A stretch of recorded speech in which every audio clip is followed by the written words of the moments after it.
जदि आपण business करूचंती business पई आपणकर फंडिंग रिलेटेड इश्यू रहउची किंबा आपणकर बिजनेस रे पेपर रिलेटेड वर्क करूचंती ता पई आपणकर बहुत टंका खर्च होउची जेमिति जीएसटी बनांतु हो किंबा आईटीआर फाइलिंग हो कंपनी रजिस्ट्रेशन हो किंबा जहाँ भी आपण डॉक्यूमेंट बनांतु सेथिरे आपणको अधिक चार्जेस लागुची जोटा कि आपण मार्केट कॉस्ट वाइज जदि मु कहिबी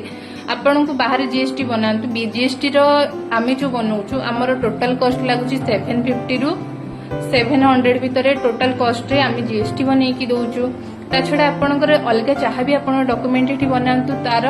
आपण मार्केट प्राइस टू एठी आपण डिस्काउंट रे पाइ जिवे ता छडा आपणकर बिजनेस करिबा परे आपणकर बहुत सारा इश्यू जेमिति आसे कि आपणकर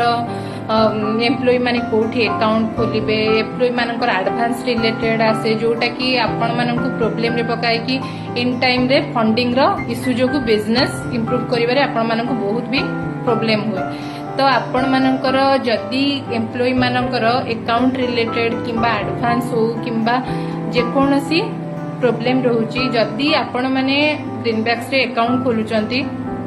ताहले आपणकर एम्प्लॉय मानकर 6 मास परे तांकु एठी लोन भी मिली परिबो कोनोसी अर्जेंट हेले आपण कंपनी तरफ